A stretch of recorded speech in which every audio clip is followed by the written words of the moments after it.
Mr. Peter? That's me. Yeah, it still has you over there. Oh, you know he can't drive. Look at his car. Man.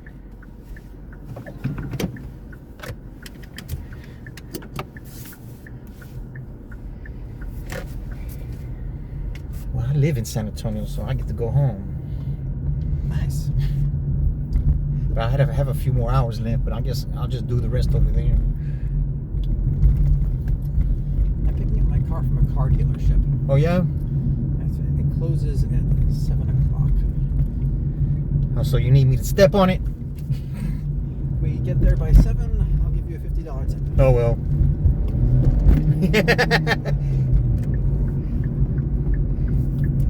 What dealership? Toyota dealership. Where's it at? Where's it at? Well, I can look right here. So the address. Well, I'll give you the exact name of it. On 281 San Pedro. I'll give it to you. No need to distract yourself. No, we're good. We're good. You don't have to tell me. I'm just trying to see get an idea where it's at. And this will give me an idea how it's looking, though. Shottenkirk Toyota San Antonio. This will give me an idea how it's. US 281. Oh yeah, it's. We're gonna get there on time, bro. Cause this is to my house, and it's taking 2 hours and 4 minutes, and I slice through like butter. You're on the best route despite heavier than usual traffic. You should arrive around 7:09 p.m.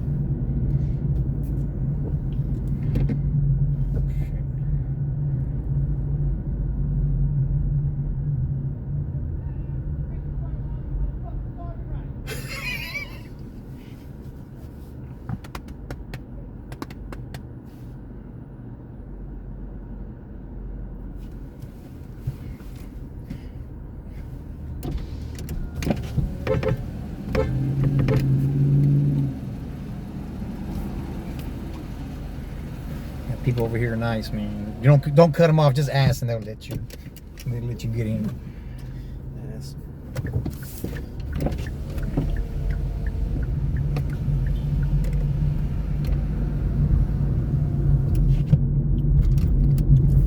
Very nice to live here as opposed to New York. I try to pay it forward when I can. But Oh, you live here now or in New York?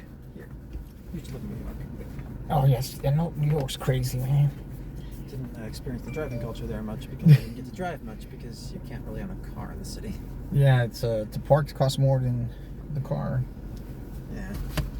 Costs There's a more. joke before COVID. It's not really traffic. Before COVID, there were parking spots that famously made more than minimum wage.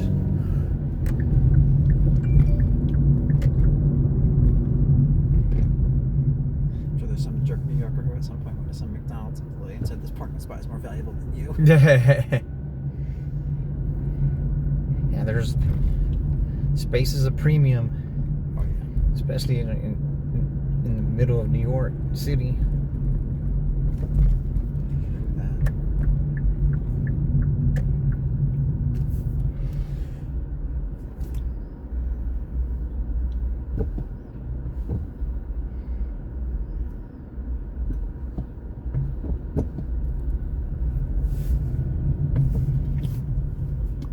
Come on, man.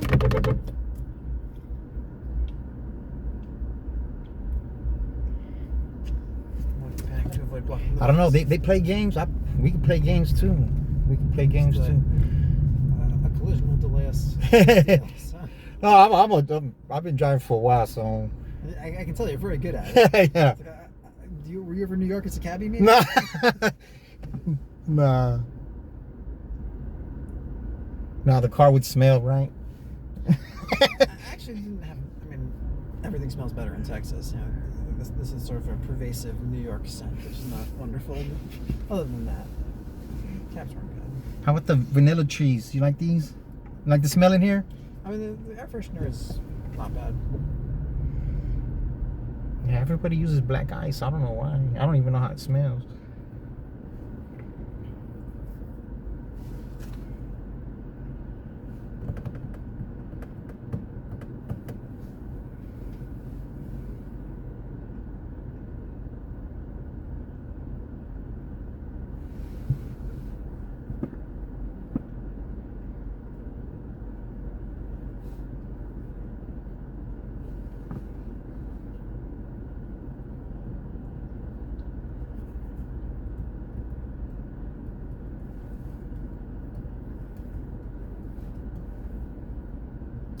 Every time I sit in city traffic, I come again and again to the conclusion that traffic lights are a bad idea.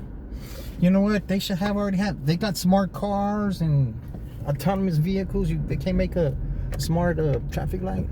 I mean, the nature of a traffic light is that it creates gridlock. Like, there's no real sequencing of turning lights green and red that's going to fix that. Like, you want something like a overpass, underpass, roundabout, merge ramp, something like that.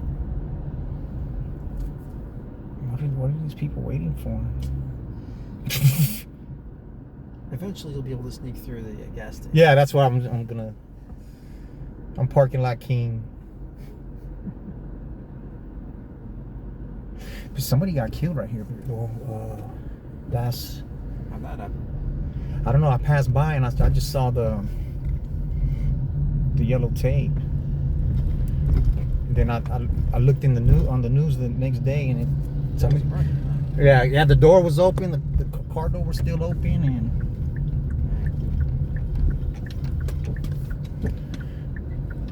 Horrible, man. I would know why. I don't know, but that's ballsy because the police station is right there. So I had a client once who wanted to walk into a courthouse with fentanyl on them. Through security, mind you. Oh, you're a lawyer? Yeah.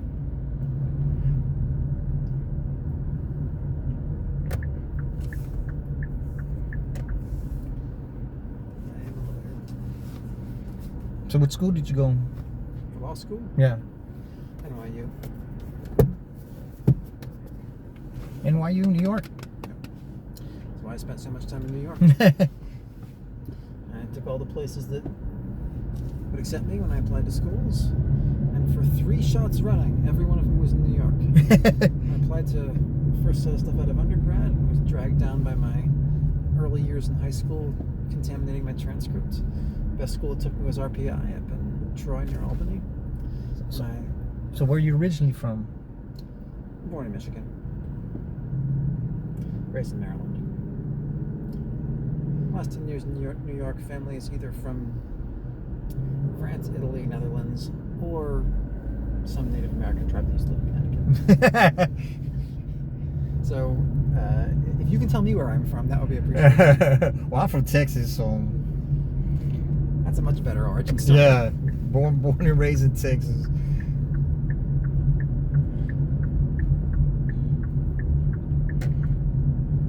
So we gotta get to the fast lane.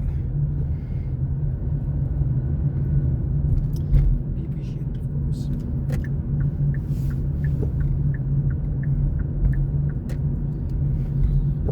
No, I know this traffic. I go to and from every day, so.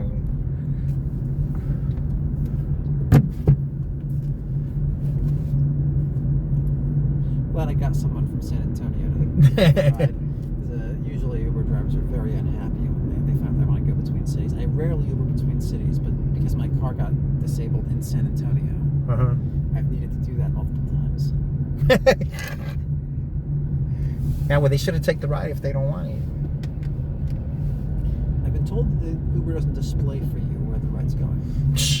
Yeah, but look, when you don't have a passenger in the car, it'll just shows you where you pick them up. But when you see how much it is, you already You know. can tell. Yeah.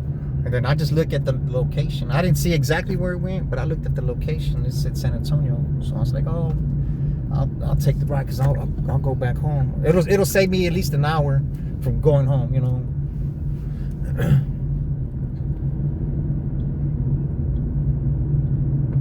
Come on, little car. Come on. Come on. I don't think he wants to get over. It's always hard to tell where exactly their mirrors cover.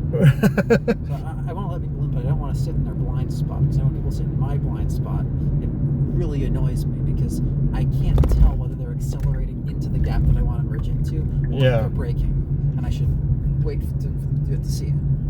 Like, I should either merge or I shouldn't merge, and it's depending on if I can't determine. You gotta. Yeah. I look all the time. I already got the habit of looking, so. I definitely do that, but sometimes if the traffic is stop and go and you're near the guardrail, yeah, well, take your eyes off the front.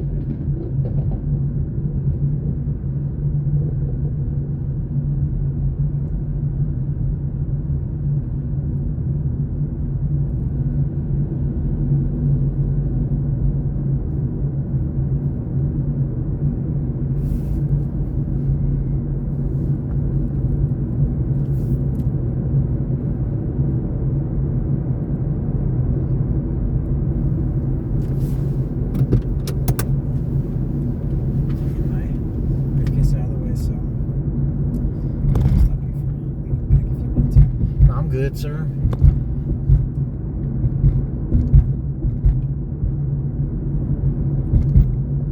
I just don't like it when there's one passenger and they get right behind me. I don't tell them to move, but that feels awkward, right? No, because I gotta scoot the seat up. Oh, that's okay. I guess even legs are gonna obstruct it so much.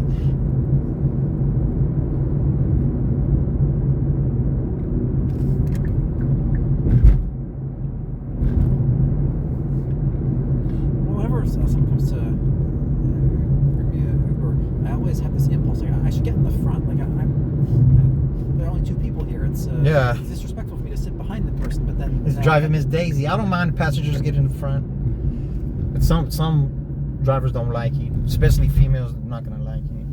Yeah, so I don't do it, but yeah, because some people get car sick sitting in the back. So I've had some, hey, can I sit in the front? I get car sick. Yeah, come on. I figure the reason that I'm wanting to do it is because it's something that I perceive as being more comfortable for the driver. But if drivers don't like it, then I'm just wrong. It doesn't matter to me.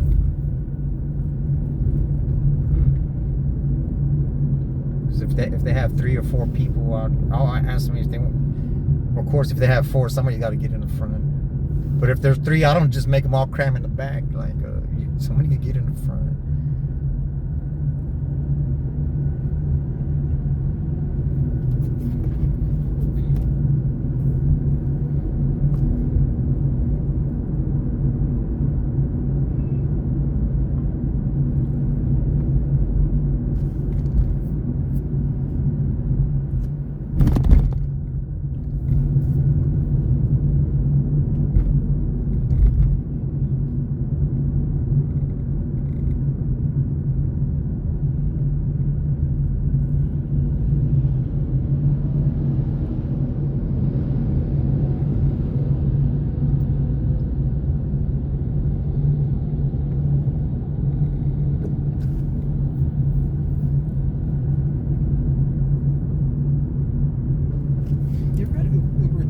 Charges in your car?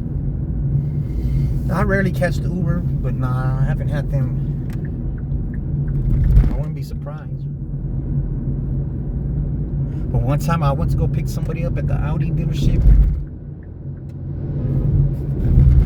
Come on, man, you tripping. I went to go pick up somebody at the Audi dealership, and then I called them because they didn't come out, right? And the guy said, I didn't order an Uber. He says, I don't even have Uber. I said, well, you need to see, because somebody's using your card.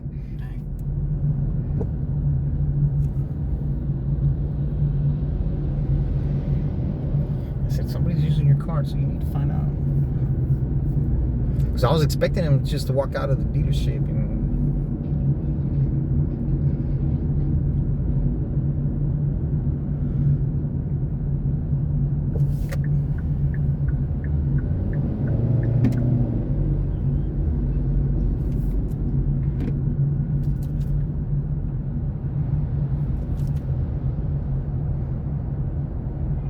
I don't know what else to tell him if they didn't. I don't know. It's a weird circumstance. Yeah, like And I called Uber to the same place that he was standing. and I seen the little the dot was inside there. The little dot was inside the dealership, so it was like somebody's lying.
else they may be, Uber seems to be an honest company.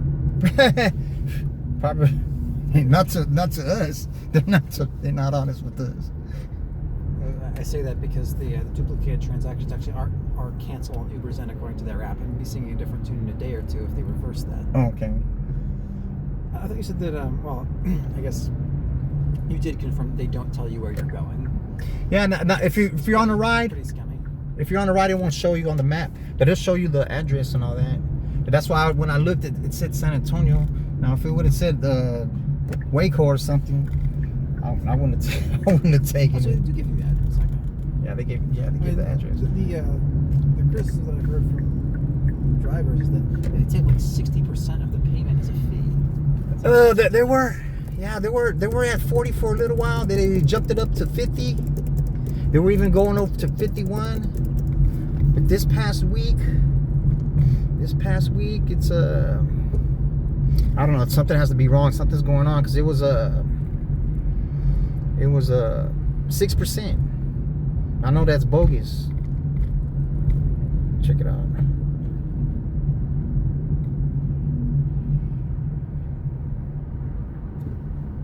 They say they got 5.8%.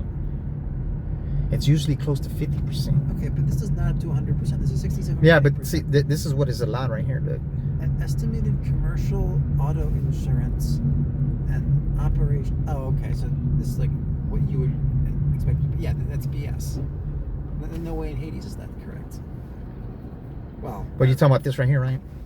well, that amount may be correct, but whether it's correct or not, the idea that stuff that's going to you, whether to your insurance company or not, is like 90-something%. Like, no way. They're I say no way. Another Uber driver I was talking to yesterday was telling me that he got like $37 out of like a $90-something payment that I made to take me to San Antonio. Is that about right? Or is he yeah. It depends if it's traffic. It's gonna be closer to 50. 50%. But $50. But it'll be. They usually, like if it's 100, they're keeping 50. But then they would usually keep 40. Because they keep at least 40%. Dang. Well, It's a pity you're not local. Otherwise, I'd take your contact information down so I could call you directly. And I'm always cut out the in. middleman. I'm always in Austin. I always come to work in If Austin. you'd like to give me your contact information. Oh, no problem. No problem. I'll I'd be give it to happy you. to write it down because and then the previous guy who I took the contact information of, he left me at a stop and just drove off. I'm serious. Was he a foreigner? I don't know if he was a foreigner. He spoke exclusively Spanish, so Oh yeah. he could well be a foreigner. So what's your phone number? 832 And spelling your first and last name? CHRIS Garcia. Common spelling? Yeah. Or you could call my phone so I can lock your number in. So I'll if I'm looking for a Uber from Austin to San Antonio or vice versa, I'll first punch in the Uber, see what price it quotes me, and I'll call you and I'll offer you 75% of the price. Oh, that's the way it should go, right? That way you get 50% more than you're expecting, and I guess you get a 25% discount too. expecting. Yeah. See, that's what because I was in San Marcos yesterday, and some guy was like, "Yeah, I catch the Uber all the time." He says, "Yeah, they're always the same drivers." I said, "Well, why don't you ask them for their phone number, so y'all could cut Uber out the mix? Y'all meet halfway, so you save some and he gets a little bit more." The thing about markets, like you can't get too greedy. Yeah, you gotta split it in half. That's the way it'll be fair for both. And the idea that the provider of the routing software gets half of the total revenue. It's like, I don't blame them for trying, but I do intend But not to do that. they can't pay. Somehow, some way, they're manipulating the numbers on the insurance, man. Because if they got thousands of people getting insurance, I'm sure they get a cheaper rate. Or millions. Oh, so they're providing the insurance. Yeah. Interesting. Okay, so they're not quite as lopsided as I'm thinking. I mean, insurance can be expensive. And of course, if you're Ubering, you do drive a lot.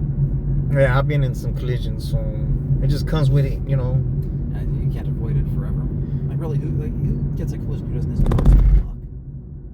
You can do some things to control it. Well, I can't control what's going behind me. Some dude hit me 2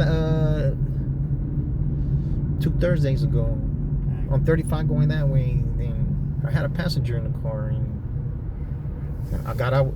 I said, "Hey man, I got you on camera, bro. You hit me, man." He's like, "No, you hit me." I'm like, I said, I got you on camera, man."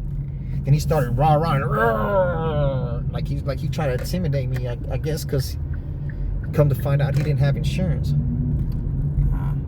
and so I called the police because he said, I'm gonna get my shit. So I'm gonna get his gun out the car. Then go get it. I mean, Go get it. So, I already know what I'm fixing to do. I'm fixing to call the laws. Because I don't have no gun. But see, you don't tell somebody that here in Texas. I'm gonna go get my gun. okay, so why should I let you draw? Yeah. Why should you just do it? Go get it so I can kill you. I say, go get it. But shit, I'm walking to the car calling the police. The rule is you have to believe that you're going to, you have to reasonably believe you're going to be imminently subject to unlawful violence. There you go. There you go. It does not have to be the case that they've actually put their hand on their weapon. They start reaching for it. Like, I'm not going to risk my life by waiting until I see the gun. You tell me you're going to shoot me? Well, what and did start reaching for you see the something? cops beat up those youngsters this weekend? That happens a lot, frankly. What are you talking about? Yeah. Well, it was all on the news. I seen it. One was just pounding them up. They showed him today that dude was getting beat up. I suppose they gave a reason, because if not, then No, that's the other one, the other dude was just standing there, and the policeman just clocked him and knocked him out. just standing there. Yeah, he was just standing. I don't know what he was saying or what he said beforehand. Ooh, a police officer punching someone from your words? That's a lawsuit waiting to happen. Yeah, well, Probably not waiting anymore. They probably already. yeah. lawsuit. Yeah, but if you're a policeman, you're supposed to try to defuse, and you're not supposed to get emotional just because somebody calls you names. I mean, at the very least, you should kind of be used to it. Yeah. I mean, your job is to go around using force against people to make them comply with the law. Yeah. People are going to be unhappy about that. Like, so you've probably heard every insult in the book, right? I comply. I comply all the time, Yeah, man. there are plenty of people who are super deferential, and usually it actually doesn't help them to be. But, like, I'm sure there are people on the other end of the spectrum. There are a lot of them in aggregate. Now, I already know it's comply or die, so I'm complying. Well, it hasn't been comply or die since. What was that? Was it an Ohio case where they shot the guy who was trying to climb the fence? I want to say Terry v. Ohio, but I know it's not Terry v. Ohio. Terry v. Ohio governs investigatory detentions. But yeah, it's been a few decades. It was a Warren Court case where they decided that you can't just shoot someone because they're fleeing. Yeah, but that's what happens all the time now. Because I'm 52 years old, when I was growing up, you have to turn around and point the gun at the laws. They can't shoot you in the back, and they can't just say, "Oh, I was scared," or. Well, the law is that they can't just say, "I'm scared." There has to be a reasonable belief that deadly force is necessary. Now, if you're fleeing from an inherently dangerous felony, then yes, they can shoot you in the back as you're on. But that's Yeah, like if a you, small portion. like of if, crimes. like if you just killed somebody right in front of the cops, right? Yeah. Like, if you walk up to the cops and shoot one of them, then turn around and run away, they can shoot you in the Yeah, back. yeah. Probably pretty self-explanatory, but yeah, that's the law. Yeah, I saw a video the other day. Yesterday, matter of fact. I don't know. It was in Chicago. I don't know how these people don't know that the police got a camera right there. They got a camera right there. They got cameras everywhere, and they're watching them. And the guy had an assault rifle. He was playing with it. And then he had a gun. He was putting it in his back pocket. When he got in his car, a whole bunch of them swooped up on him. And then Possessing weapons is legal in Texas. So what were they arresting him for? no, it was in Chicago. Oh, okay. It was in Chicago. Okay, then that's obvious what they're arresting him for. But he couldn't even see, like, because the policeman, when he jumped out the car, he jumped out the back seat, and the guy was already closing the door. The policeman just, when he saw the guy closing the door, he just started pop, pop, pop. He shot a whole bunch right here, like on the outside right here. He shot the dude a whole bunch of times, and to me, it is the police couldn't have seen no gun because he closed the door so quick. Well, they knew he was armed, but the question is, did they have a reasonable belief he was going to use his armaments against them? That's a much different question. I mean, yeah, so he's closing the door, he's not compliant, and he is armed, but does that mean that you reasonably believe he's going to fire at you? Yeah. No, but see, I don't know if the police knew those cameras were right there too. Because they're all those police, like 8 or 10 of them, none of them had their camera on. Obviously, okay. Yeah, okay, we know what happened there then. They already intended. Yeah. Well, I mean, either they already intended or they just deleted the footage. Or I think the cameras were off. Yeah, sure. All 10 of you had your cameras off. Yeah. You knew you were going to arrest this guy, and you all had your cameras off. Yeah, sure. I think there's history between them. There has to be history between them. Maybe. One thing is, if you're a cop and you're told you have to arrest this guy, and you see him holding, he said it was an assault rifle. I don't know. Well, yeah, but they seen him. He had AK. a little Glock in his back pocket. Okay, but They said he was sitting. He had it in his back pocket, he had a more serious weapon as well. You said, right? Yeah, but he didn't have it in the car. Oh. Okay. They just saw him have the handgun. But if you have a handgun, are you gonna sit on it? No, he would have taken it out. He would have put it Yeah. Yeah, he had it ready for use. And as a cop, okay, I am wearing body armor, but if I get hit in the face, I'm dead. Yeah. And he's closed the door and he's refusing to comply. So if he's refusing to comply that far, Well, because they swooped up on him real quick, so he didn't know what the hell was oh, going you on. didn't even know. Okay, yeah. In that case, you're a policeman, not a soldier. You're obligated to make at least one surrender demand. Yeah. Well, he didn't say. Policeman didn't say stop police or nothing. Okay, so that guy's going to be fired and he's going to be sued and nature will take its course. But about time they're holding some of them accountable. Right now, there's some 3 police officers in San Antonio going to court for killing a lady. What wound up with them killing a lady? I guess she was having a mental breakdown, Oh, I hate those cases. and then she went inside the house, and because she was talking to the cop, and then she just went inside the house. So the cop was like, "Hey, you left your dog out here. Come get your dog." They were trying to get her to come outside, and she didn't. She was inside the house. Does someone call, like, my neighbor's gone crazy or something? Is that why they were there? No, I guess. No, she was doing something to the. They said she was doing something to the smoke alarm or something. I don't know if it was in her Or house. a smoke alarm. Yeah. So these genius officers managed to escalate a smoke alarm issue to deadly force. To killing her. How did this happen? She was inside. She was inside her house. They could see through the garage Oh, sliding they just door. shot her? Yeah, one shot her, then they all start shooting her. Okay, I mean, this also is technically a violation of the Fourth Amendment warrant requirement, in addition to being plain old garden variety murder. Yeah, all three of them on the. Oh, we claim she had a gun we saw through the window or something. I think she had They say she had a knife or something. Well, she's inside. Yeah. A knife is a very imminent threat of deadly force when there's a door between. Yeah. I was like, man, because when I saw it, I said, "Oh man, they killed that lady, man."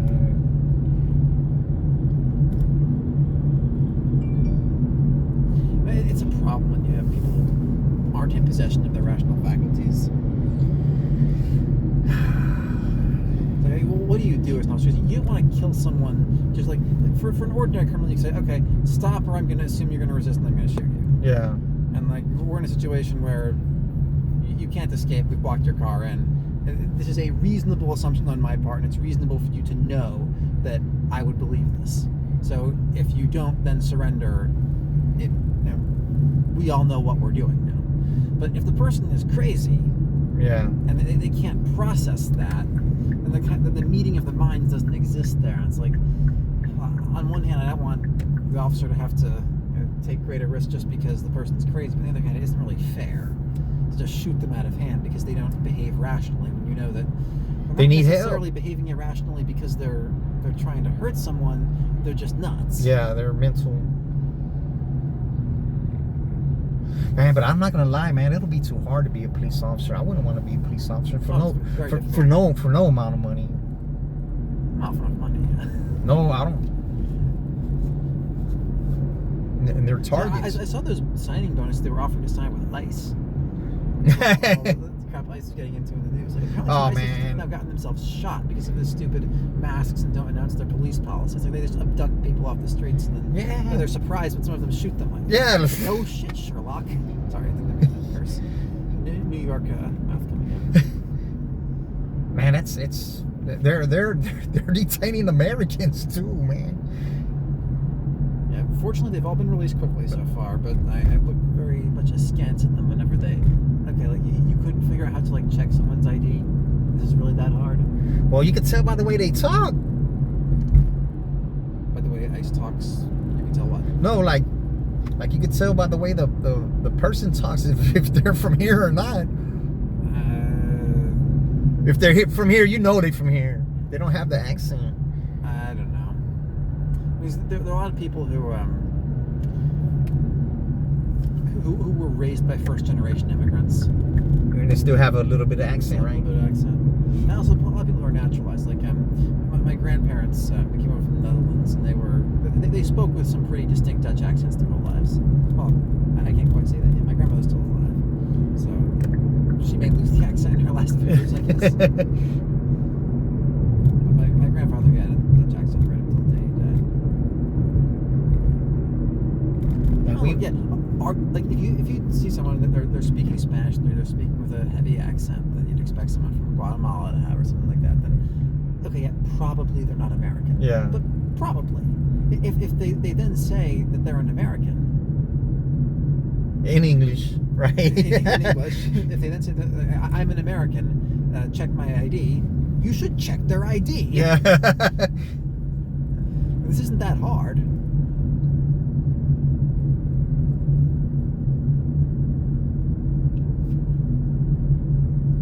I don't know. All this will pass. That's all I know.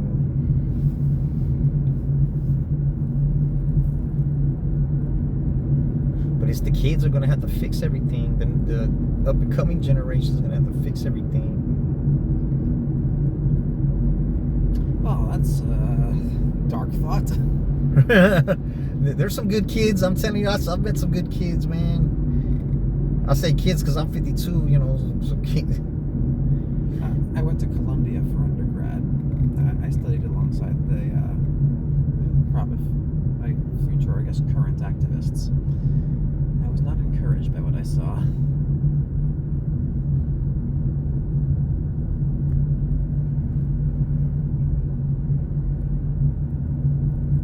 They seemed to, similar to how ICE behaves, adopt a certain embrace of collateral damage. I don't know, man. And again, maybe Texas youth activists are better than New York youth activists. So what do you think about old Charlie getting killed? Man, that was sad, This man. happens. But that kid ain't the one who killed him, though. You think the guy who they arrested wasn't the actual assassin? Why do you think that? Check it out. I asked my homeboy. He's my barber, right? That's because he was in the military. I said, hey, man. Because that's what I asked him. Because I knew Trump didn't get shot. But you knew Trump didn't get shot, right? Yeah. When supposedly when he got shot, he didn't really get shot. Because I think it was staged somehow. yeah, you didn't see the lady doing all this and all that. But see, What you're talking about. What lady doing that what? lady that was behind him that had the phone, she did like this. And that's when they shot. Oh, you think that was some kind of signal? Yeah.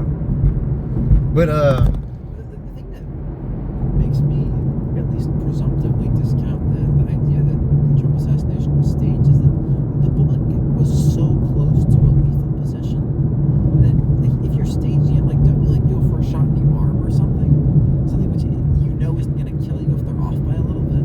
because they computer analyzed the sound. There was multiple shooters. Well, there were multiple people firing because the Secret Service were returning fire at the shooter, so there were definitely multiple sources of gunshots. That shouldn't surprise me. And that kid couldn't let off that amount of shots in that amount of time. No, but my homeboy told me, my homeboy's been overseas. He was in special ops and all that.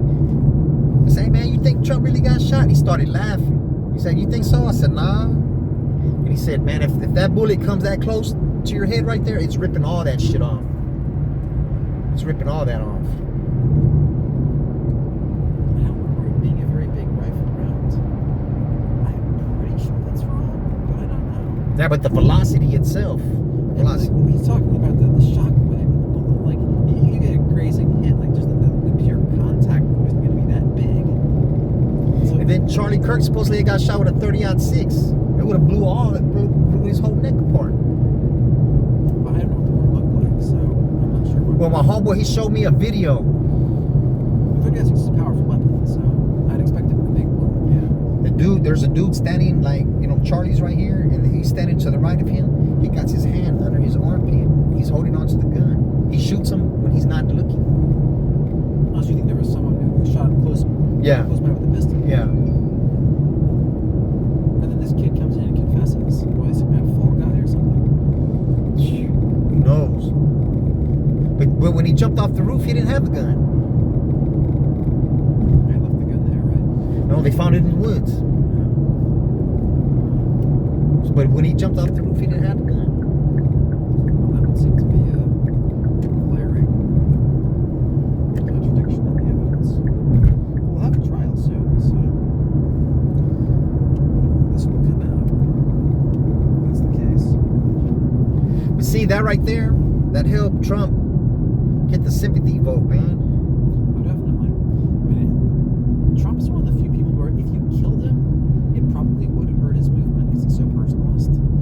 But if you wound him, it helps him. Yeah. And for anyone else, if you kill them, it helps their movement. I mean, not anyone else, but like most of the time, the charisma of the individual isn't so important. As soon as after that, that's when Biden hung it up, because that was a big boost in the arm. Yeah, it made a difference. Like, it's kind of weird because I would certainly expect false flag attacks to happen.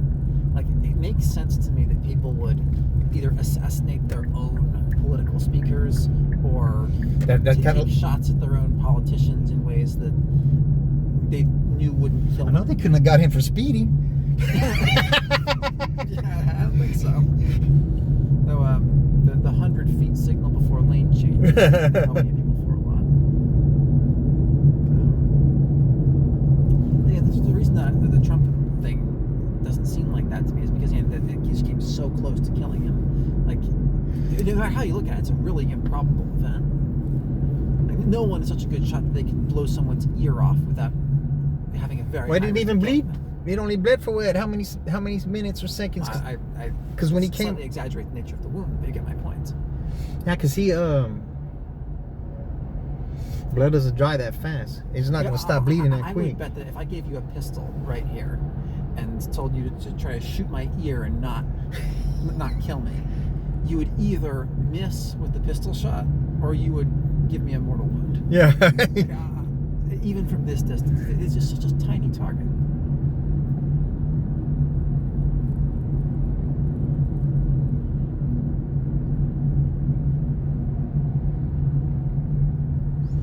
But old Charlie, I didn't agree with his views or anything, but come on, man, you shouldn't get killed for that, man, for just speaking your mind.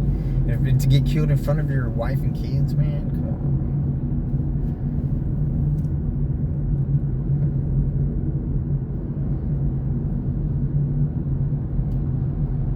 Because I really didn't know who he is. I saw him on YouTube.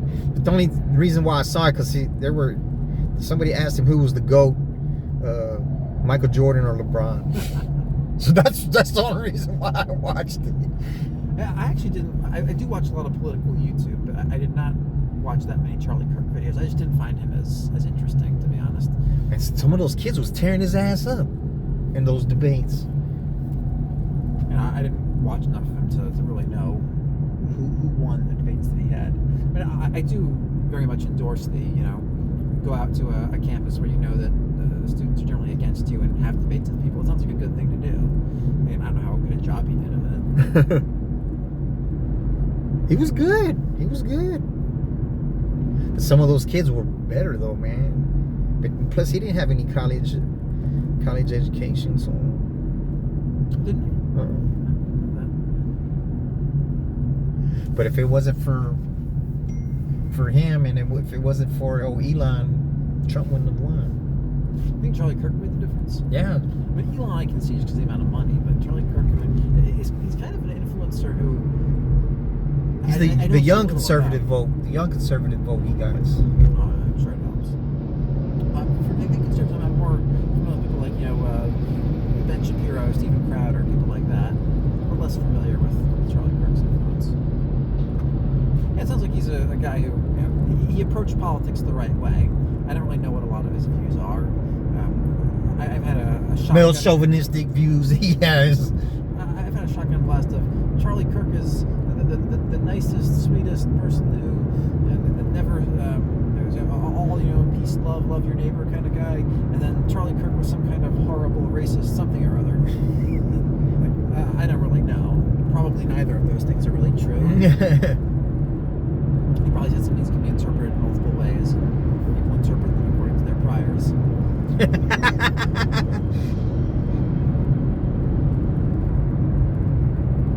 Yeah, I mean, I'm not happy that he was assassinated.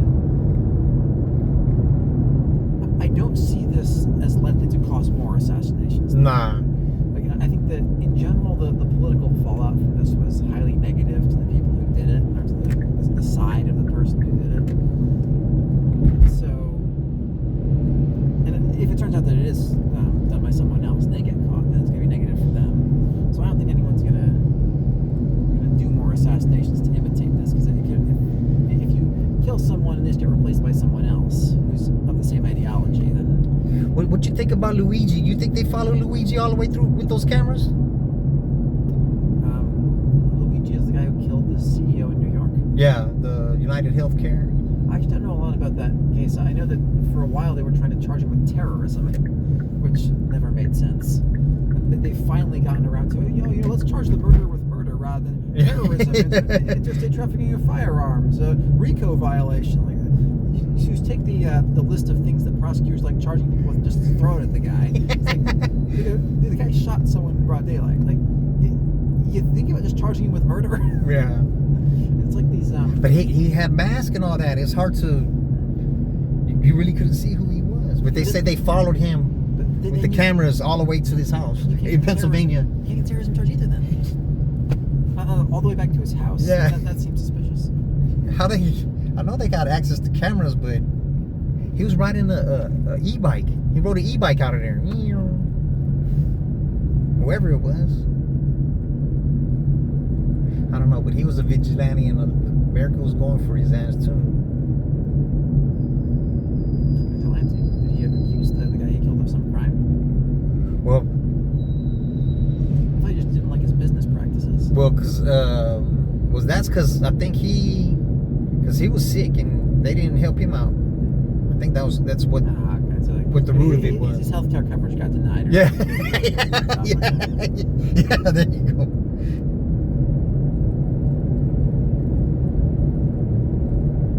I mean, obviously it's not right, but I kind of get it. I mean, whenever my card throws a fraud alert and stops working for me, and I lose access to my own money, could I kill someone at the bank if they happen to be standing right in front of me at that point? I happen to be holding a gun at the point. Maybe, I don't know.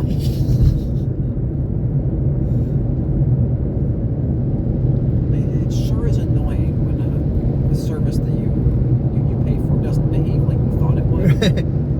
Oh, like the AIs? Well, the AI is, I guess, to some degree, an example of that.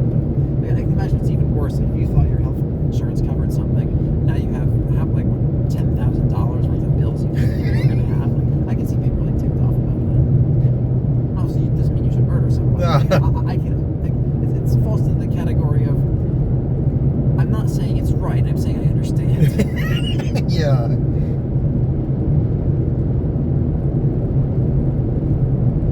It's a weird thing to me about health insurance that it is so complicated.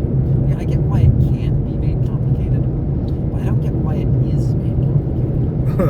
Like, yeah, you can pick out a particular list of procedures, list of illnesses, list of things, and it can be miles long. And you can have all kinds of complicated co-pays, deductibles, and blah blah blah. And yeah, you can do that. There are like statistical reasons why you want to do that. But wouldn't you get more customers if you just said, "We'll cover whatever your medical expenses are up to X dollars." Yeah. And this is your price for it. Like, it seems like it would be much easier to get customers if you could offer that kind of simplicity. Because so many people get through their employer that there isn't a lot of consumer input into the system.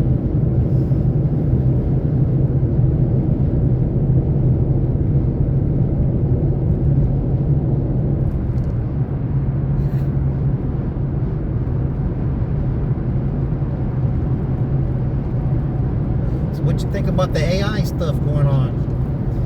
You don't want to know what I think about the AI stuff. They're trying to take over. That's what I think.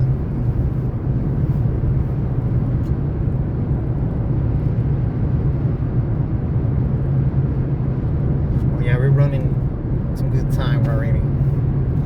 It says 6:50. Yes, I'm very happy with just how good time we've made. I was trying to maneuver through these backups on the way north, going from San Antonio to the courthouse in Williamson County, and I like in every lane I got to, I guessed wrong. It seemed for which was going fastest, and you've managed to exceed the GPS substantially. You should see all the wrecks I dodge.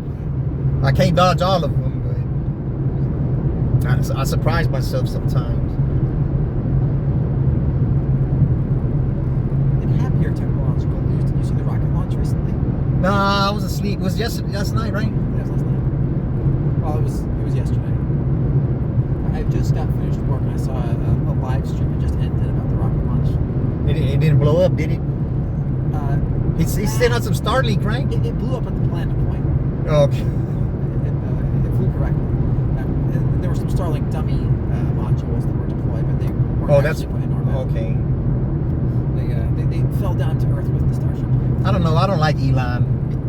I didn't have nothing against him until he did that Hitler salute, man. Oh, come on. That's really Hitler salute. What do you call it? And the Hitler salute is if you put the hand all the way on the other shoulder and you extend it out like this. But he did like this and everything. He put it more to the side, He put it right? on his chest and he put it out to the side. Even if Elon was a secret Nazi, which, why would he be? But even if he was, why would he choose to exercise that by doing a Nazi salute in front of a crowd? Come on. He made an awkward gesture, and He's been high for the past I don't know how many months. How many months? In that case, we can't take it as a symbol of his beliefs anyway. Because he's talking and being high. When you wave your arms around enough because you're high, you're gonna eventually look like that, right?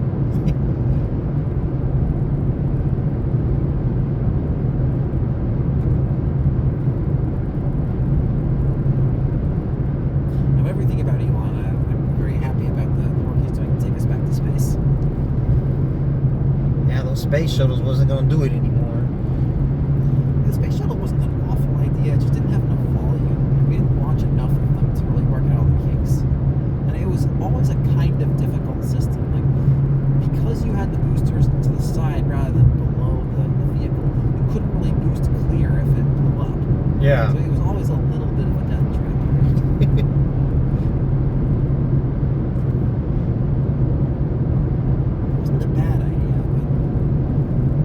But Russia had only put it out there once or twice, huh? Yeah, then they canceled the program. Yeah. It was a real shame. Didn't the hangar collapse and wreck the? Yeah, I saw it. I saw that. Dang, what a waste.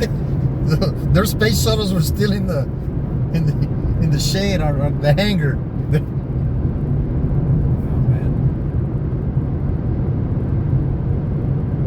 The thing that surprises me is that you run all these shuttle flights. You build the International Space Station, and you never leave a few modules worth of ion rocket components up there to fly yourself around at least the Earth planetary system. It seems like there's a lot of wasted opportunity in the shuttle missions. And yeah, we did some fun stuff, zero gravity experiments. But they knew that second one was gonna blow up when it came back, because it had the tiles were messed up, and they still sent it back anyway. Well, I thought that the way that it worked was that the CIA, not CIA, might have been CIA, had a satellite that had enough resolution to really take a look at the heat shield. And because the one government agency didn't want to embarrass themselves by asking another government agency for help, they didn't look and check if the tiles were blown out. But you can see it when it took off. I guess like the frozen whatever. It was a piece of foam. Yeah. And the question is, can a piece of foam really damage a solid structure like that?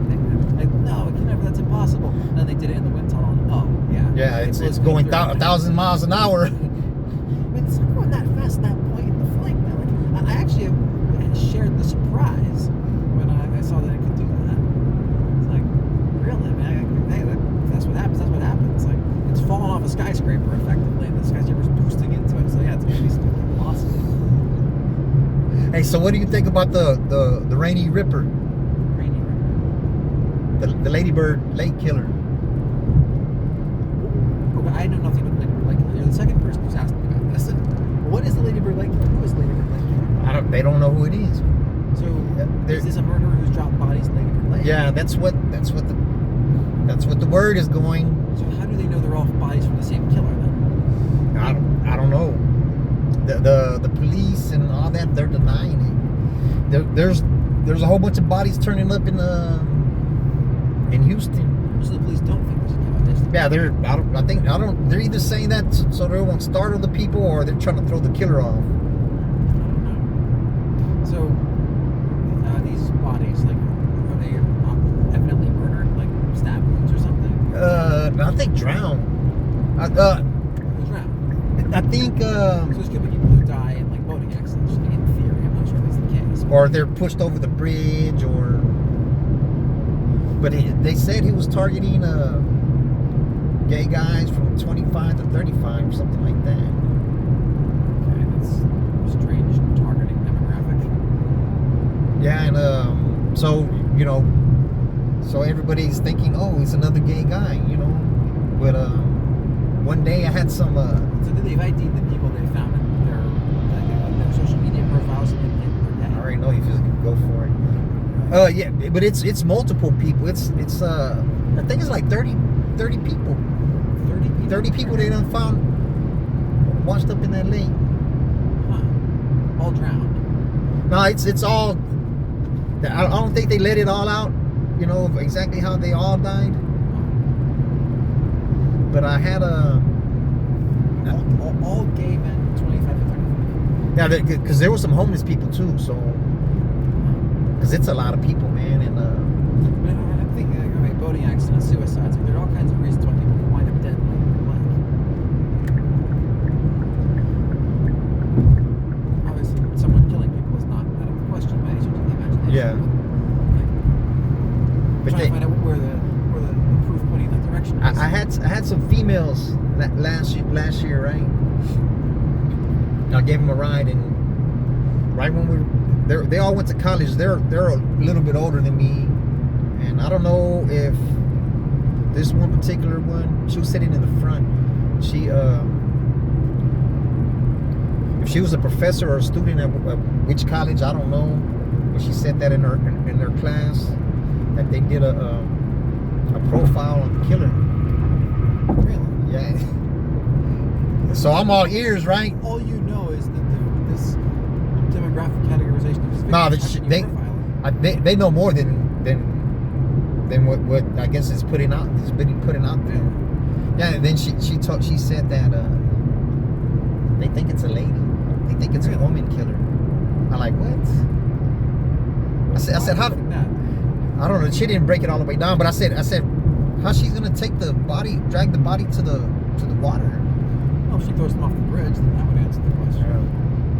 How she gets them to go to the bridge in the first place is another question.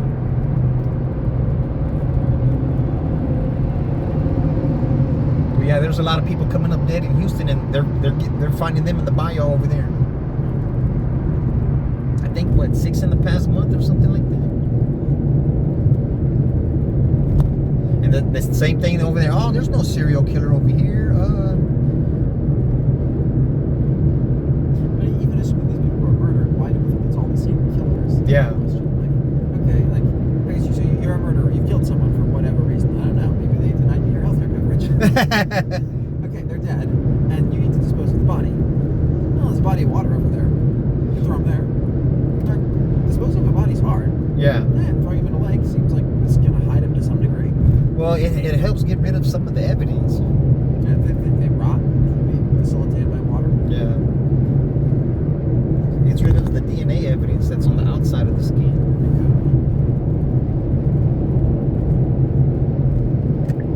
Corrosion is great for criminals. They turn to fingerprints. Yeah. Or burn the body up. Well, you need a way to do that. Burning bodies is apparently somewhat hard. Yeah. But human body is mostly water, right? And bone. Yeah. The bone is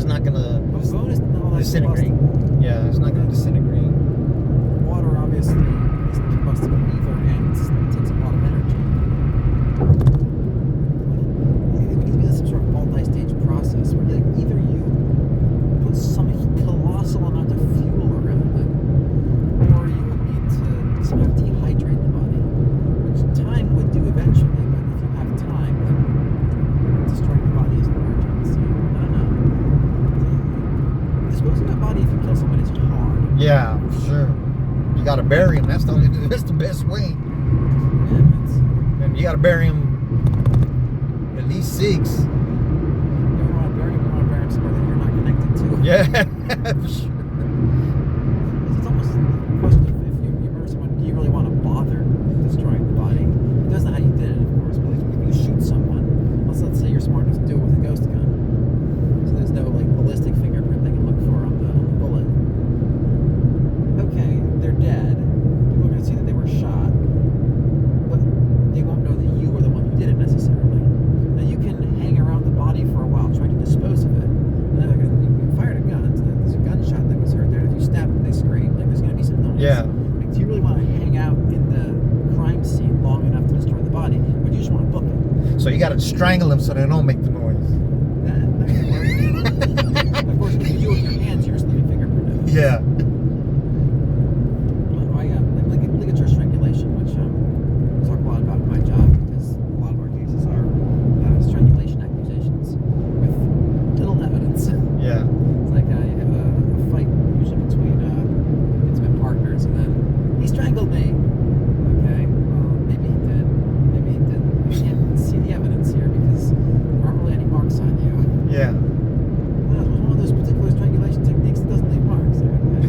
Are you smart enough to figure out which of those were? Well, no, not in this case, but the prosecutor believes me anyway.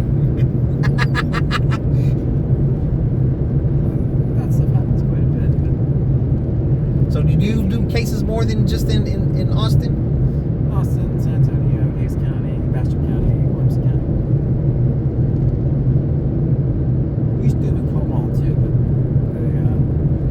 the process there just got too acrimonious. So it's better for y'all to try cases where y'all always are trying, because when y'all go somewhere else, y'all not buddy with the prosecutors and the judges. I mean, it helps if we know the people. Yeah. So certain prosecutors I know I have a better time with than others, and so I try to shepherd my cases in their direction. I hate the courts where they assign every case to a particular prosecutor. You can't move it around at all. Well, you seem like a very likable guy, so I'm pretty sure that they like you up there. Some of them like me, some of them don't.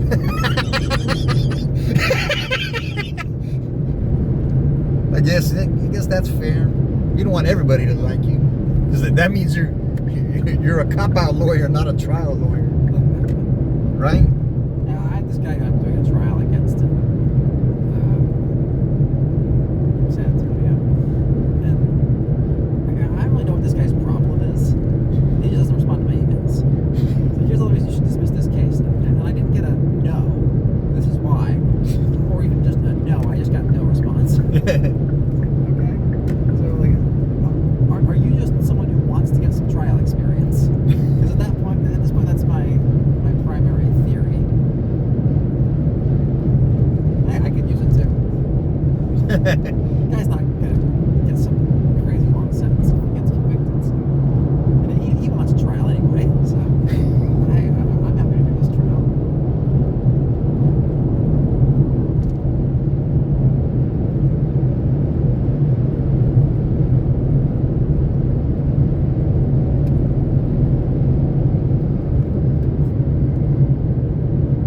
Yeah, we do resolve a lot of cases by getting kind of favors from prosecutors. Yeah, that's how it goes. That's how it goes.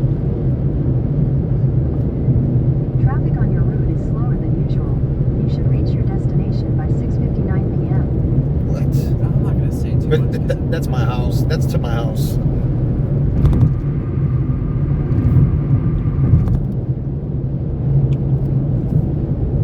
Let's just say that there's a case where we got a probation offer, and I cannot bloody believe we got a probation offer in that case. So this guy committed an incredibly serious crime, and there is an orgy of evidence proving he did it.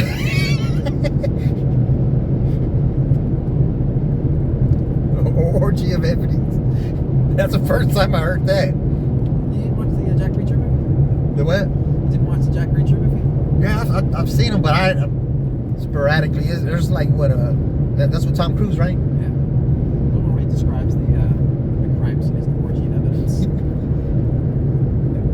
Tom Cruise has the gray hair, right? Now he does. But in that movie, doesn't he? I don't think so, actually. Yeah, Mr. Remembering. Jamie Foxx come out in it too. I don't remember. Actually, I remember. Well, what about old Puffy? Puff, you think they gave him too much time or what? Puffy? Yeah. Who's that? Sean Diddy Combs. Oh, that guy.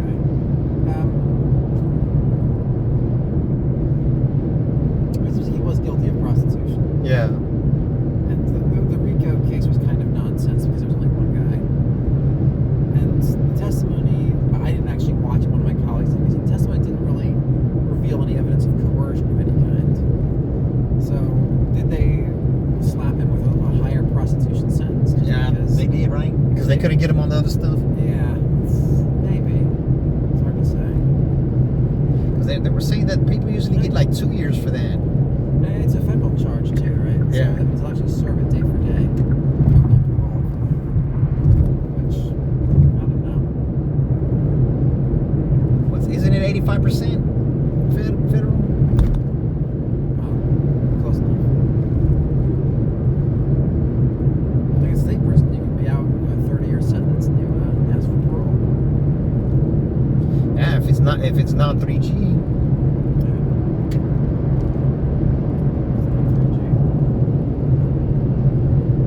They just expanded the number of things that are in 3G recently. Oh yeah.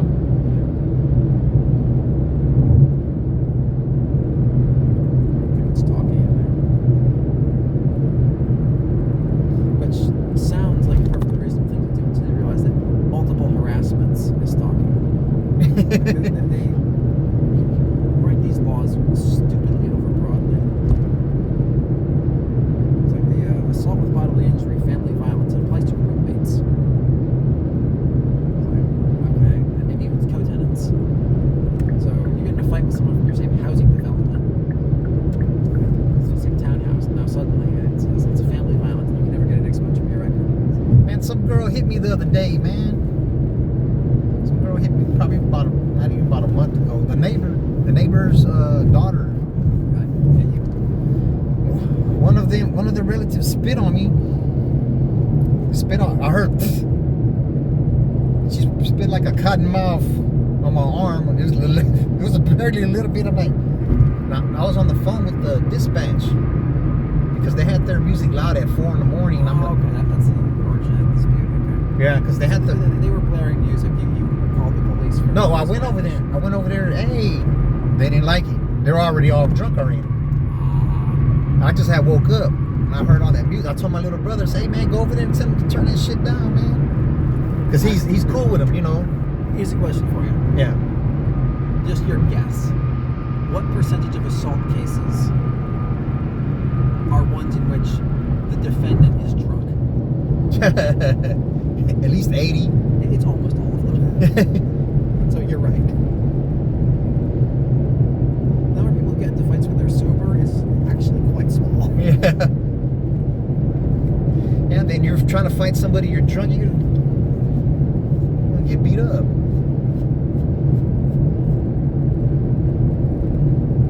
I'm actually litigating a case right now.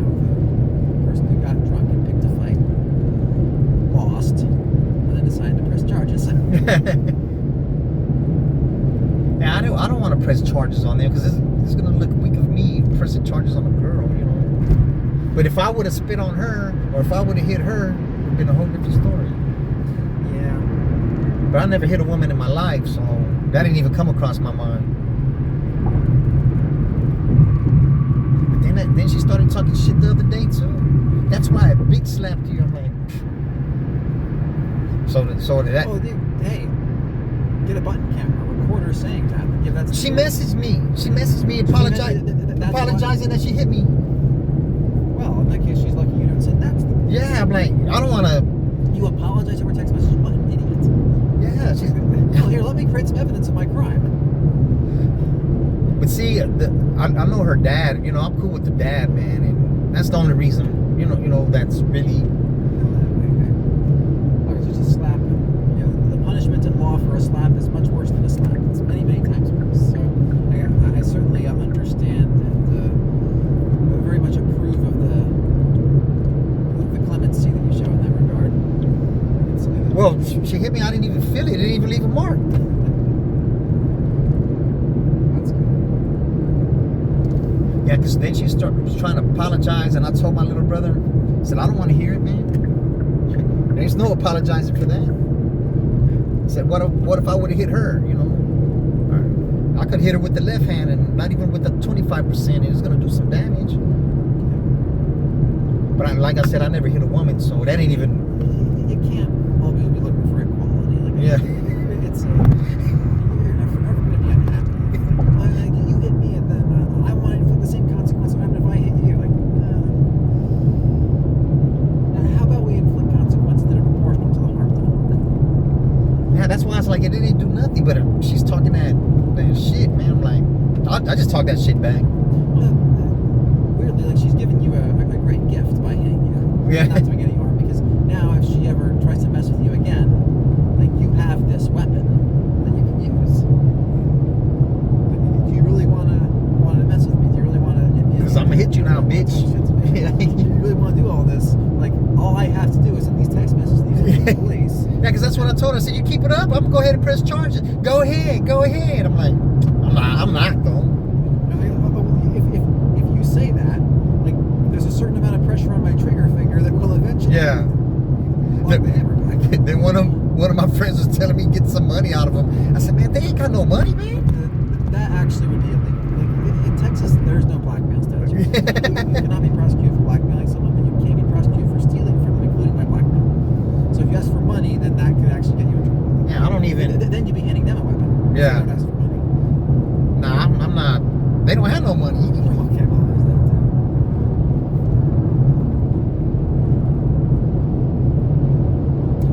I'll take stop bothering me as payment for Yeah. not filing charges. Don't say nothing to me, man. Go ahead. I know you want to. It's noteworthy thing about most of these conflicts, they have no winners. Yes. Someone who lost the war. But people need to understand and realize you don't shit where you sleep and you don't shit where you eat.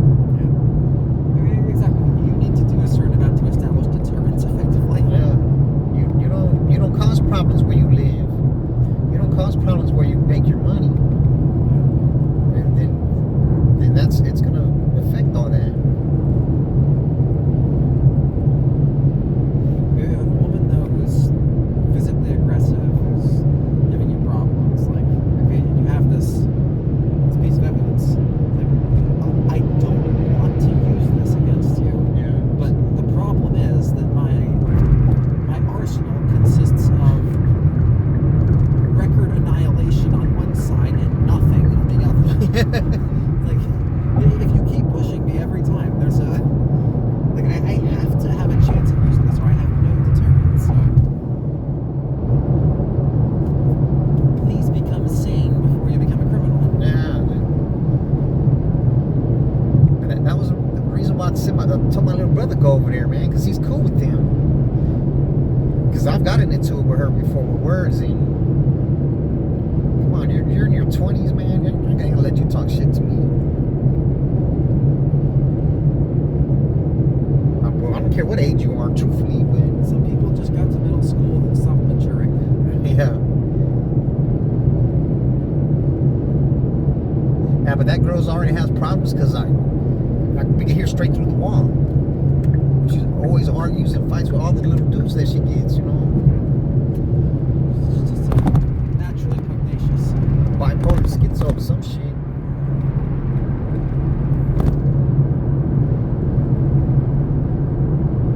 They have meds for that. Yeah. Are they meds that work, or are they normal psychology meds? I do not know. I came into the practice of law a complete psychiatry skeptic. Nothing I've seen in law has changed my mind since. My client has a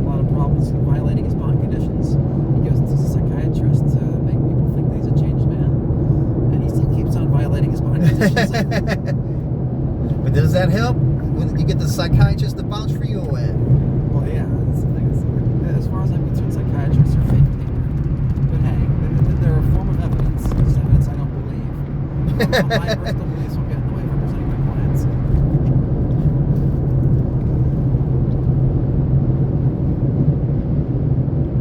So you do pro bono court appointed stuff too? I do not know. Oh, so No, you not that I have a particular objection to it. It's just like it's a lot of work to get on these lists to get court appointed stuff and pro bono stuff. Like if someone were to hire me pro bono, like if I had some case that I really believed in or something, like it's not that I wouldn't be willing to do it. It's just that I have a lot of cases I'm working on in my day job. So I find they kind of be getting second class representation because I couldn't prioritize them over my paying clients. So depending what county it was in, maybe I could like fold it into my other work, but maybe not. And like if the schedule calls me somewhere else, whether a court date comes up, it's like, damn, he's smoking away. Yeah, so whoever you choose to represent, so whoever you represent, you choose to represent them, right? I mean, the firm has people hire it. Okay. And then I get assigned cases. All right. And, But you could say, no, you don't want to represent this child killer or something like that? I mean, I could. But that's where you make your name, though, right? I mean, not really. Like, But that would be infamous. like, cases that are really infamous like that, like, yeah, you could theoretically get a reputation there, but like, why would someone like that hire us? Yeah. Like, if either there's some person whose life is completely a mess and they can't afford us, or there's some, well, this isn't necessarily bimodal like this, but the other stereotype is trust fund kid who has never been told no and decided that, serial killing was the thing they also couldn't be told no about. And at that point, like, there's the higher end of the lawyer spectrum, so we're in the middle. What about the influenza, or am I saying it right? Influenza? Yeah, it sounds like the influenza, but it's when the entitled kid. Oh, affluenza. Yeah, there you go. There you go. I actually have a client who I'm making an affluenza defense for right now. Oh yeah. So she couldn't have possibly known she was a spoiled rich kid. Fortunately, the prosecutor who I'm talking to on this is very lenient on kids, even if they're kids who are like 19 years old. Yeah, because that time out, that kid killed a whole family, man, and they didn't even send him to prison. He was drunk. He's not even 21. I know about this case. It's here in Texas, I believe. This was one in Austin. He hit a car and then it burst into flames, right? Yeah, the whole family died. They didn't give him prison for that? Nah, he didn't go. No, they said he had that influenza. I want to meet his lawyer. I guess it's a lawyer the affluenza purchased. Because, that guy did a darn good job if he got him not in prison for that. I mean, 4 people burn alive because of what he did. Yeah, he didn't even know because he's a spoiled brat. It's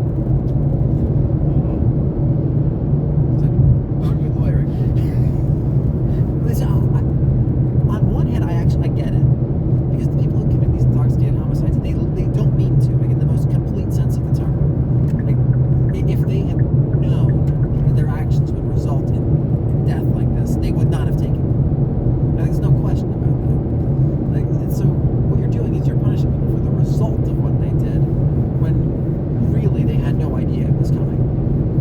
Now, Yeah, they took a risk of that. But ignorance can't be bliss, though. Well, yeah, I get that on the other end too. They knew they were taking a risk of this when they decided to drink without having taken an Uber to the bar. Yeah. Like, and maybe they knew they were taking a risk. Maybe they didn't know. Maybe they were just that stupid. I don't know. But like, they didn't know the full consequence. It's like I have clients who, like, they drive drunk, and I get them pre-trial diversion, and they do monitoring for 6 months, and then they get out of the criminal justice system and they go on with their lives. Another person who does the exact same thing but gets a little bit unlucky about how the other car maneuvered, and their drunk reflexes weren't quite good enough to stop the crash, and they kill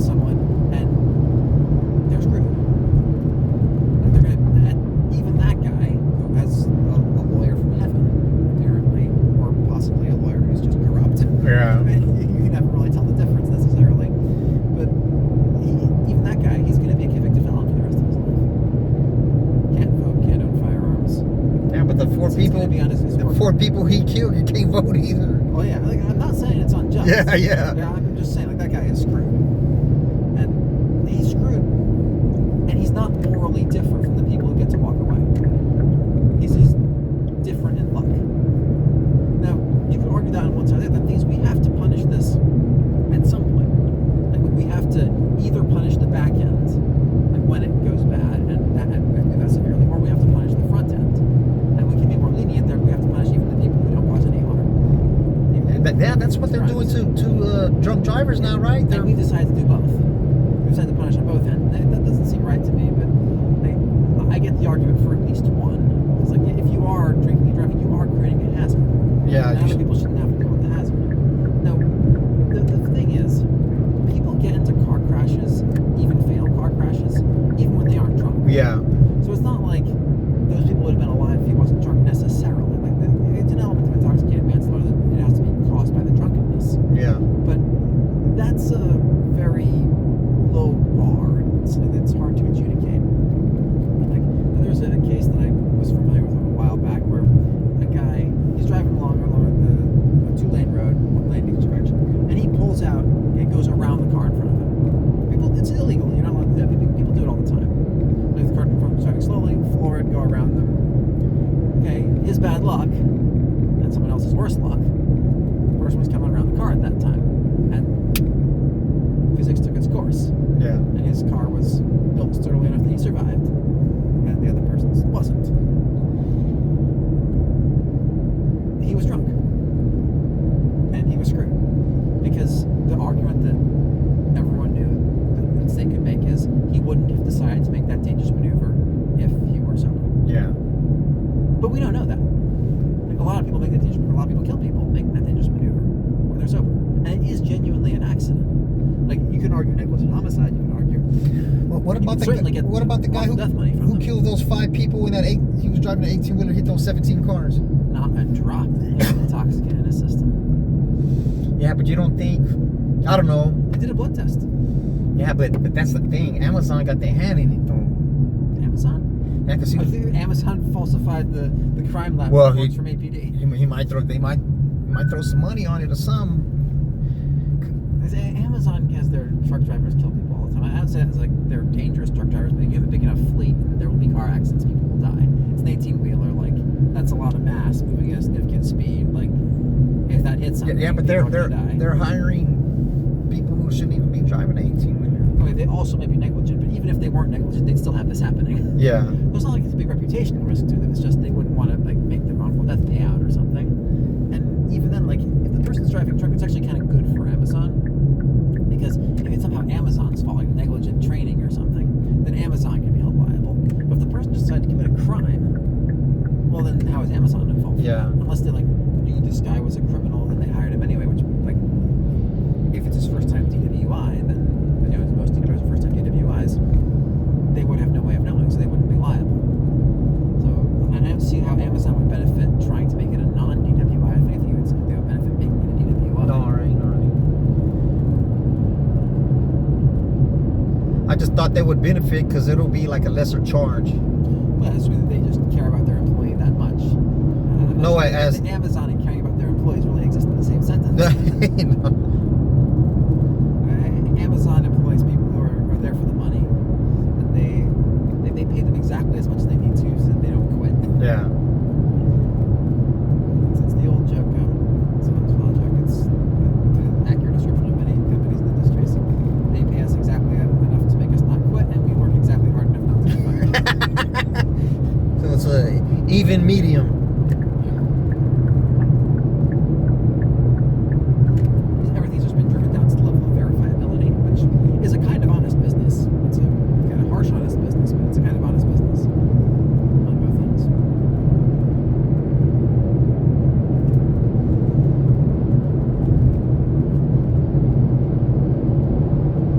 Yeah, like people kill each other with cars without being intoxicated. Yeah. So like you get on the road and you're creating some level of risk.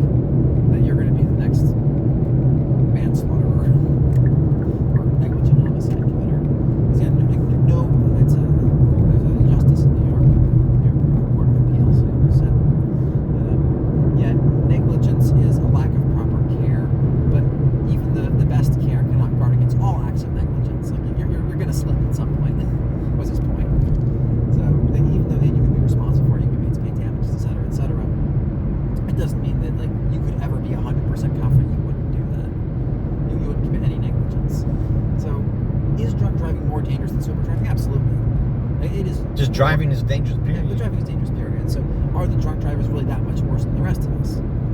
Well, I see him. Are they worse at driving? Yes. Are they morally worse? How much morally worse? Again, if they're taking a risk for other people's lives that we don't, and they don't need to, so they are to some degree worse. But we're all taking that kind of risk.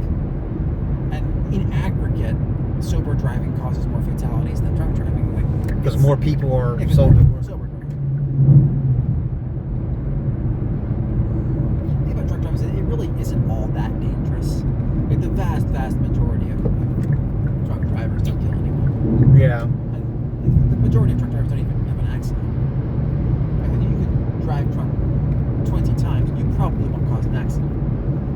Now, you drive way more than 20 times on a daily basis, and you don't cause an accident. You do it 100 times, you still don't cause an accident. So, there's a big difference between the sober driver and the drunk driver, but it's not like one instance of drunk driving is like, I don't know, 100 instances of sober driving or something like that. We get there as sober drivers. We cause the same amount of risk as someone who drives drunk once. Now, your average drunk driver, by the time they get pulled over, is drunk driving many times. Yeah. But you don't know if the particular guy could have been his first time. What'd you think about the Lau Menendez and them boys trying to get out on parole? Oh, was he some famous killer or something? Yeah, they killed their parents. Oh, yeah. Those brothers that killed their parents.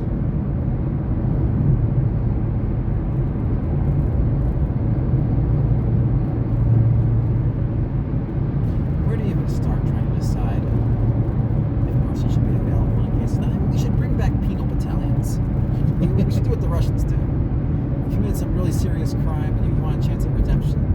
Okay, here's your M16. Charge the enemy lines. If you survive, then you can have some mercy.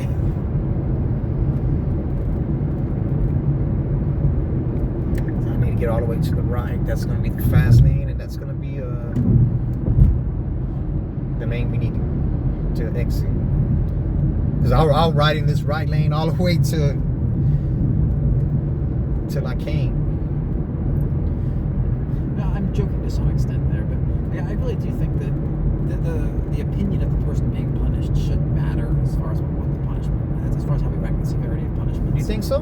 Like, if you think that prison is so horrible that you'd rather take on some incredibly dangerous job for the chance of getting out of prison, like, and we would otherwise think that's cruel and inhumane. Like, well, we may not want to do. Oh, like some people will go to the dangerous. army, like Yeah. instead of going to prison. Penal battalions. Like, if you had, if the person, if we think we can legitimately impose the prison sentence, and they would prefer to be in the penal battalion, the reason for saying no isn't humanitarian, in my view. Like, you can have a reason to say no. You can say, well, they're too dangerous to be there, and therefore we're not going to give them the option, even if it's more severe punishment, because What's less with a gun, right? yeah, they might do some harm. And that is a legitimate argument, and that argument may prevail. But what's not a legitimate argument is they would prefer to be in the penal battalion. They prefer to take the risk. But no, we're not letting them do that because it's cruel and inhumane. Yeah. It reminds me of the death row case where there was a death row prisoner who was about to be executed. He was asked, "What do you want for your last meal?" And he said, "I can't eat right now. I feel sick, so I'm going to be executed. I want a last meal. I want a last cigarette." And the prison warden said, "Well, no, we can't give you a cigarette. It would be bad for your health." Yeah, your last few hours is gonna be bad for you, man. Well, what about the Supreme Court bending their knee to Donald Trump? I am looking towards the merits decision on the birthright citizenship case. If they let Trump monkey with birthright citizenship, then I'm going to consider them to be bending the knee to Donald Trump. So far, I'm willing to give him the benefit of the doubt. Yeah, because I thought We'll see. John Roberts was holding on tough, but he's breaking weak now. We'll see. And a lot of these cases are on the temporary injunction docket, emergency relief docket. So what the default status quo is and what the final merits decision is are going to be different things. So far, I'm encouraged by the fact that the Supreme Court has not taken any emergency cert petitions for any of the birthright citizenship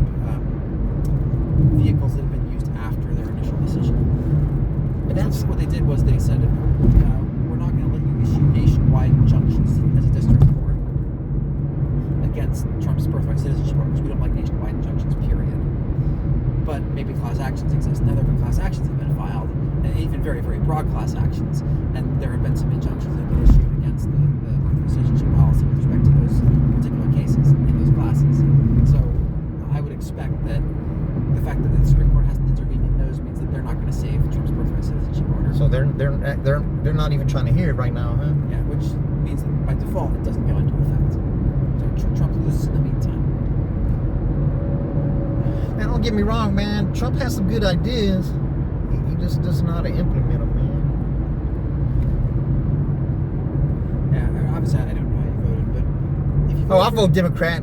Okay, so yeah, I didn't ask. Yeah, I'm letting you know.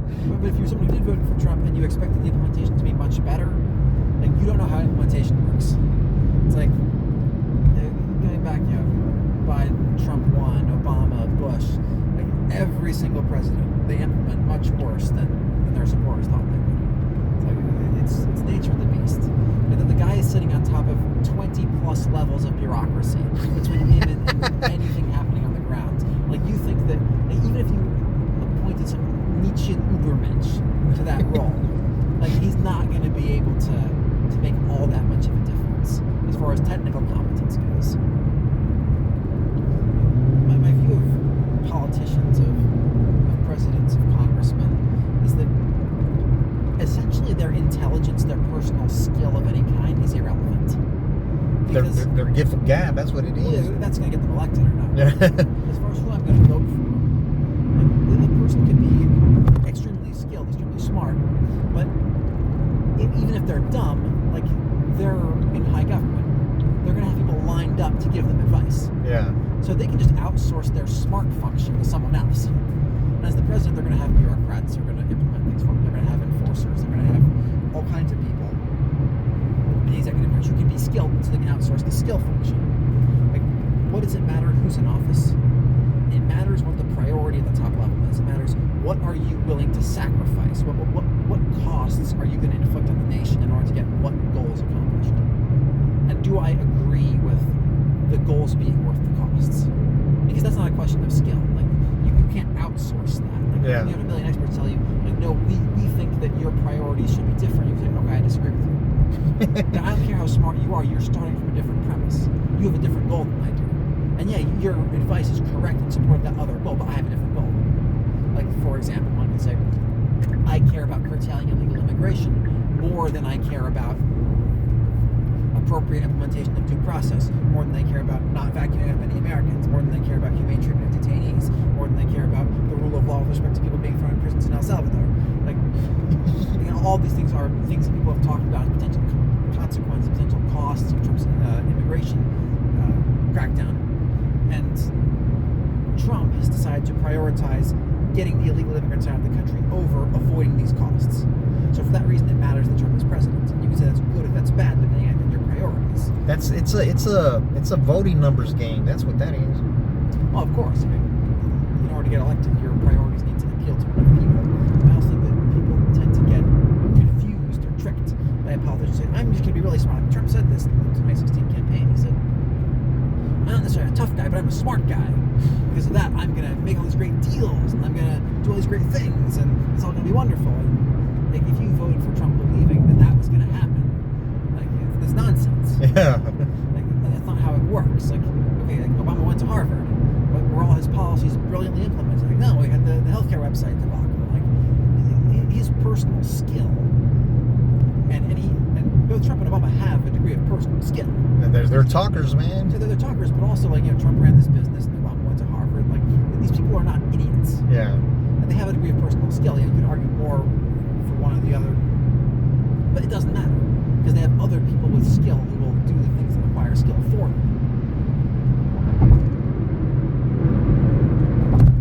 So if you thought that the implementation of Trump was going to be better, haha. Now, me and my little brother, we waited a couple of hours to vote. That's the first time I've ever waited to vote. My turnout, I guess. That's.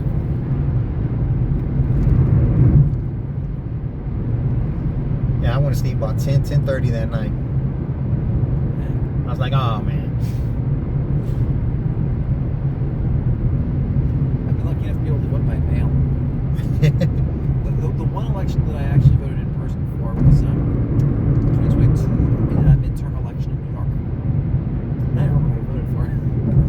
people gonna vote midterm this time. I tell you that much. We shall see. I usually don't vote midterm, but I'm going to. I may vote. But I just do straight Who's up ticket. for election right now? Is Cruz up for election? He's been a big name. He's in the Senate from Texas. Cruz was up in 2018. So no, he was up this year, wasn't he? Or last cycle, rather. Cruz is in the cabinet. Cruz, yeah, he's still in the Senate, isn't he? Rubio is in the cabinet. Oh, that's the one that's in the cabinet. I think Cruz is still in the Senate. I could be wrong, but I think so. But what did they go after the cabinet? If you were a senator, you want to be in the cabinet because you're not going to be a senator anymore. That's an interesting question. What do you want to do more? The thing about senators is that Congress doesn't do a whole lot, and for good reason. It's a very sclerotic process in Congress. A cabinet position, you'll be there for a shorter period of time because you're going to be the president unless you serve another term. But they usually retire after that, huh? They could, or they could run for office again, or higher office. I mean, Secretary of State will often run for president. Which makes sense. I mean, like, you kind of want your chief diplomat being the next person to take over. Yeah. Just so the other countries who you're negotiating with have a bit of continuity with you. It's one of the problems of it being a republic with frequent elections. Like, if someone makes a deal with us, how do they know we'll keep the deal beyond the next election? Do you think a woman would ever become president? I think it's, like 20-25% chance each election to get one. Just how many times you keep. I don't think so, man. Because the males ain't gonna vote for them, man. I don't think so. I mean, if you're on the left, you probably voted for Hillary Clinton. And if you're on the right, you have the fond memory of Margaret Thatcher, even if you're an American. So, I think that there are people who would. Is this right? Yes, sir. Oh, we're already there. Almost. Oh, wow. We're quick. Excellent. I think the shit's all fucked up right here, man. I think I'm gonna have to go this way and come back that way.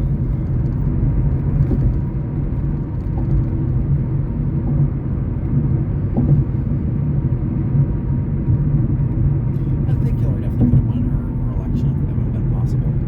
Hillary? Yeah, I think if the Republicans had done what was Well, likely and just put Jeb Comey Bush messed her up on that one. Yeah. Without Comey, Hillary wins. But the betting market said it was 3 chances. So why is Comey going to getting prosecuted now? Something Russia collusion investigation.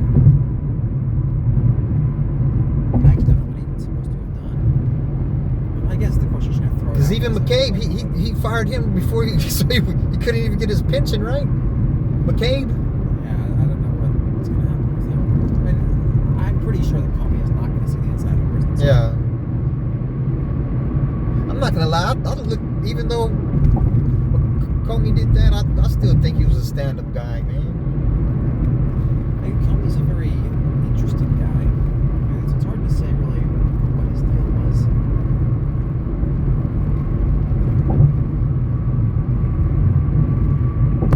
He was getting pressured into doing that and shit, man. Maybe. But if you're the FBI director, you shouldn't be pressured by nobody.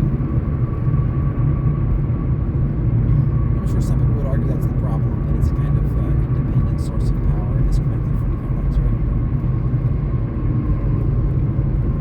To be honest, I think we've made a mistake in this country. How we differ from the British system. In the British system, you're allowed to bring private prosecutions. If you're the victim of a crime, then you can institute a prosecution against the person. Whereas in America, mostly all the prosecutorial authority is centralized in one place, and it's usually very firmly connected to a particular law enforcement authority, which has as one of its consequences that they can choose to permit crime, essentially, which sounds like it's kind of a purely benign power, maybe, but the big problem comes when you realize that the law code is so overbloated that most people are criminals, or at least most people in my government are criminals. Yeah, I hate to say it, but yeah. They can just pick who they want to be in prison and who they want to run the government. And that's really a problem. Like, if we had private prosecution, then ordinary citizens who were victims of, say, embezzlement, corruption, what have you, could bring these prosecutions, and you'd thin out the corrupt politicians enough that who the FBI had to go after was lesser. Like, they wouldn't have as many people who were vulnerable to investigation because you remove all of the people who could be convicted, because they already would be. And of course, I'm sure that the law codes would get pared back substantially, so that it wasn't the case that so many people were guilty anymore.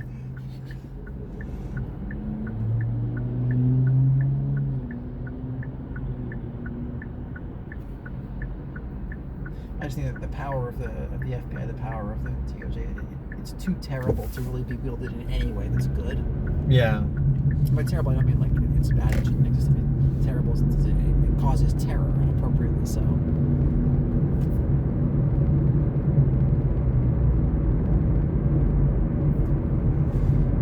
See, it's telling me I'm not going to get on because I think it's right here on the access room. See, We're about to find out. yeah.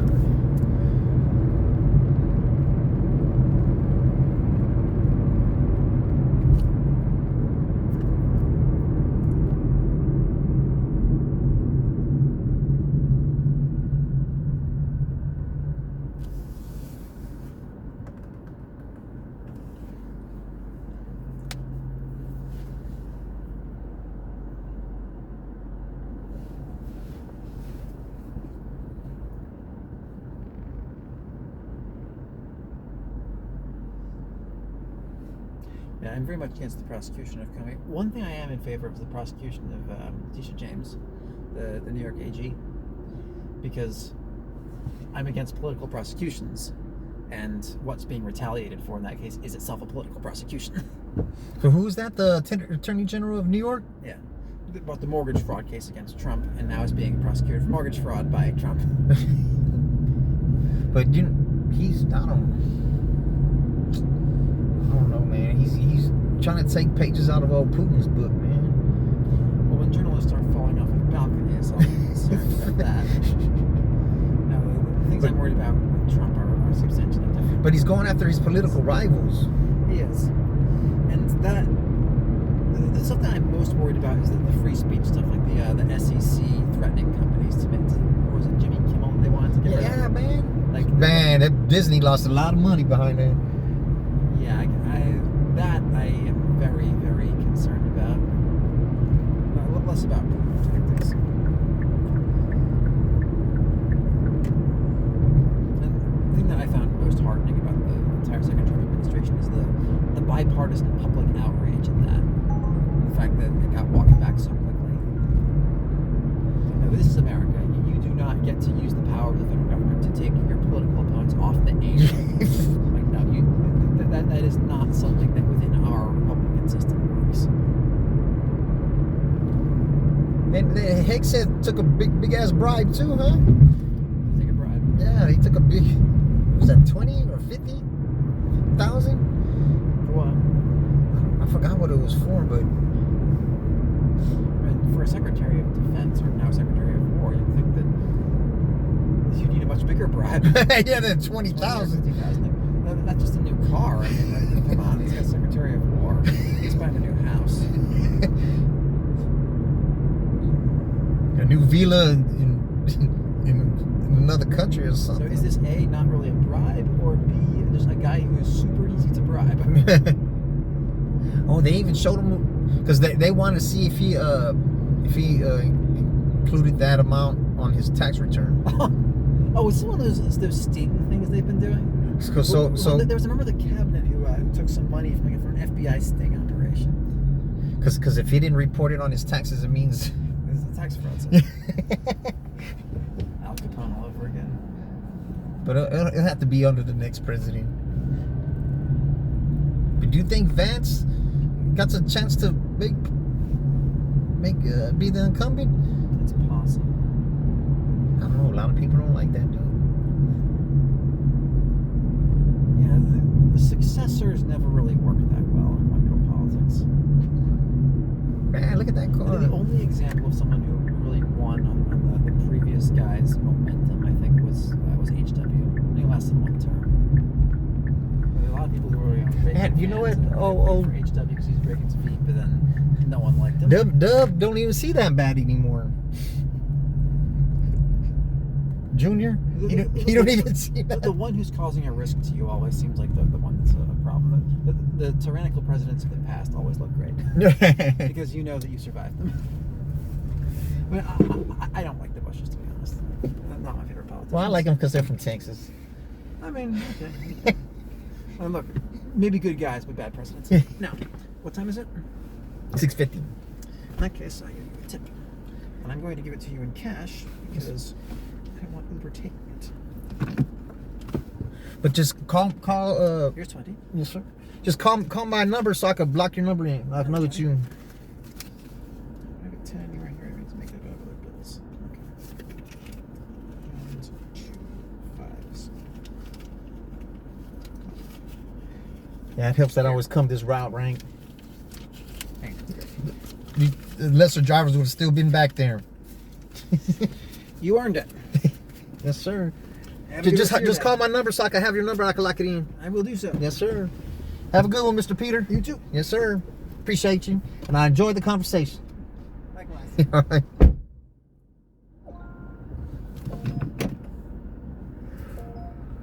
2 hours left. I'm gonna just do the 2 hours here, but I'm gonna. Which way I go out? Shit.